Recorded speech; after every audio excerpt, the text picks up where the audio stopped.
Good morning, everyone from Paris. It is a wet day here in Paris. Let me quickly show you dry weather as of now, but it's rained in the night and it's got grey skies, cold today after some very hot days, but cold today.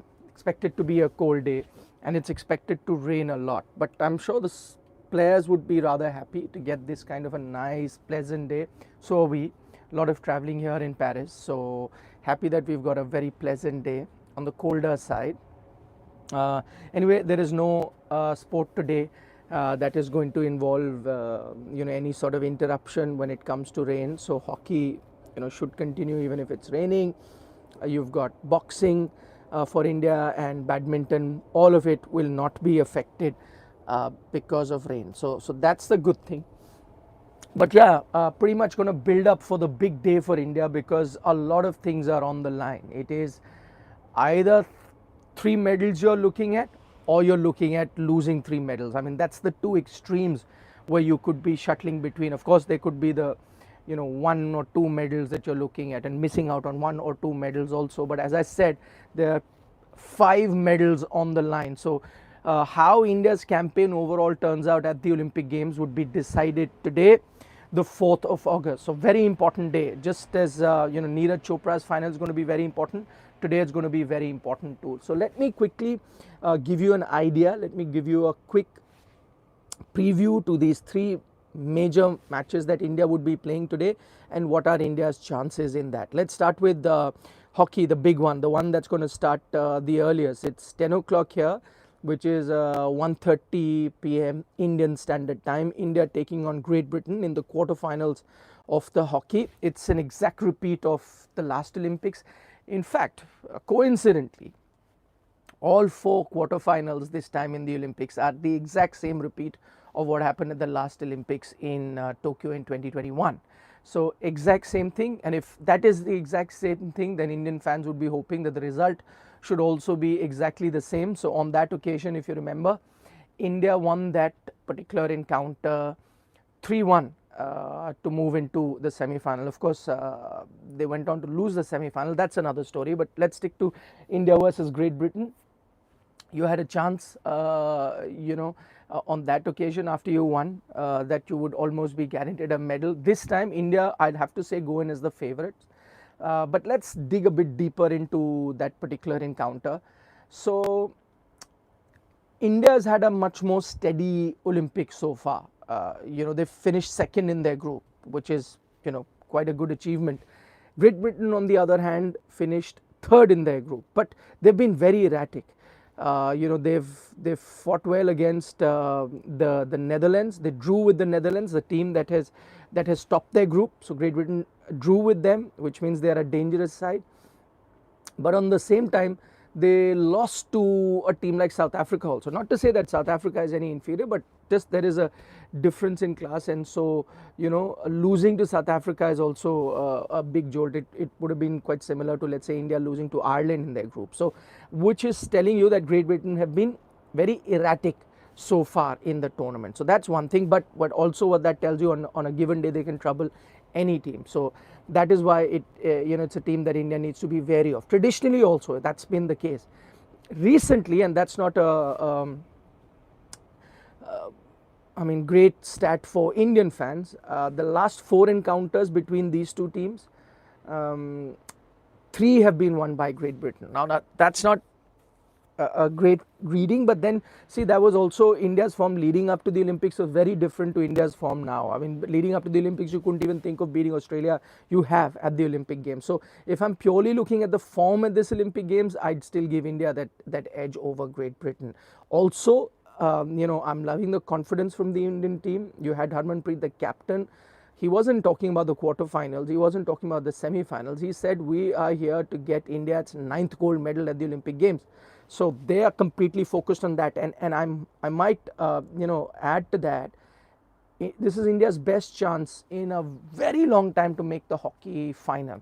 If you were to beat Great Britain, your semi-final opponent, it's most likely going to be either Argentina or Germany, and these are teams that are also beatable. The 3 really toughest team that you would not want to face would be Netherlands, Australia, as well as Belgium. Three tough teams, and all three are in the different half. So India's path to the final in that sense is the best that they could have hoped for. Not to say, as I mentioned, every game from here on going to be tough. Even if you come up against Argentina in the semi-final, they drew with you in the league encounter. So it's going to be a tough path, but I'm just looking at in terms of draw, the best opportunity for India to make the hockey final would be this time around, and they're looking good to do that. Key player for India, Harmanpreet has scored in every game barring one. So he's been in good form. He's your, penalty taker. He's your penalty corner taker. He's been outstanding for the Indian team. Mandeep is the other player I've been very impressed with. Him feeding and the passes that he's created, the chances that he's created, that has been outstanding. Abhishek, the other one, I think in terms of finishing, in terms of field goals, he's been the best, and field goal used to be a problem for India just about a year back. So another one to really look forward to, and an outstanding player. And last but not the least, Srijesh, as always, the wall of Indian hockey. He's been outstanding in his saves and ensuring that teams don't end up scoring a lot of goals against India. So I think these four players going to be key once again for India in that quarter final. So that's coming your way, 1:30. Let's turn our attention to the next bit. That's Lakshya Sen against Victor Axelson, and I think it's going to be the toughest task for Lakshya Sen in this tournament so far. He's been outstanding. He's been in great form, no doubt about that. But I think up until now, he's done very well by knocking out the third seed in Christie. He knocked out the 10th seed, if I'm not mistaken, in the Chinese Taipei shuttler CTC. So in that sense, he's done very well, but this is a different kettle of fish. This is Victor Axelson, the second seed, the world #1 player at the moment, and clearly the best in the field. So he's going to have a tough time today. Again, they're good friends. They've both trained together. I was listening to Axelson, and he said, even before this tournament started, he and his coach had picked Lakshya Sen as a dark horse. Might I add that we too at Sports Today had picked Lakshya as a dark horse. Do check out our preview of the Olympics before the game started. Anyway, coming back to the the matchup between them. Again, the matchup isn't looking great. Overall, 7-1 in favor of the Big Dane. So that's not looking ideal for Lakshya. But again, as I said, it's the Olympic Games. Yes, Axelson without doubt will go in as the favorite. He's looked very good. I've seen a few matches. The thing is, see, for Lakshya so far, Christie, we knew when he beat the third seed, wasn't coming in with great form. Against Pranoy, Pranoy with the physical issues he had leading in, wasn't in the best physical shape. Against Chao TC, the Chinese Taipei shuttler, first game he lost, but then the big age gap between the two started to show, and the young Lakshya then of course prevailed when it came to a battle of attrition going forward. That's so those are the factors. Now these are not going to be the factors that will affect Axelson.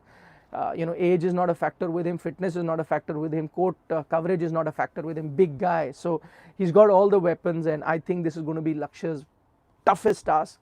Definitely, I'd have to give Axelson the edge in this one, but on a given day, they know each other's game very well.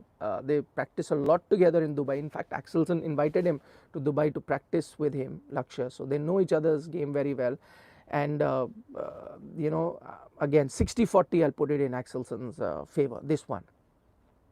Turning our attention to the third game, Lavina Borgohain. I was there at Nishant Dev's fight last night. That was heartbreak. Very, very close encounter. Could have gone either way, but went in the Mexicans' favor. Lavina is just like Lakshya up against a formidable opponent. Li Qian from China. She is the top seed in our draw. She's beaten her recently, the last two encounters. The last one they faced was in Czech Republic in a tournament where Qian beat her. Asian Games also last year when they were participating. At that moment also Qian beat her to win the gold, and Lavina had to settle for silver. So on those occasions, but it's not that Lavina hasn't beaten a world championship that happened in New Delhi last year. On that occasion, Lavina had beaten Lakshya as well. But playing at home, in boxing, playing at home holds a massive edge. One is the crowd support, and if it's a very close encounter, judges tend to give it to the home boxer. Here it's neutral venue, so there's no advantage, disadvantage to any of the boxer. But again, slight edge you'll have to give to the Chinese boxer. Has had better result. The only thing that I'm banking on here is, of course, smartness shown by Lovlina. She showed it in a previous bout.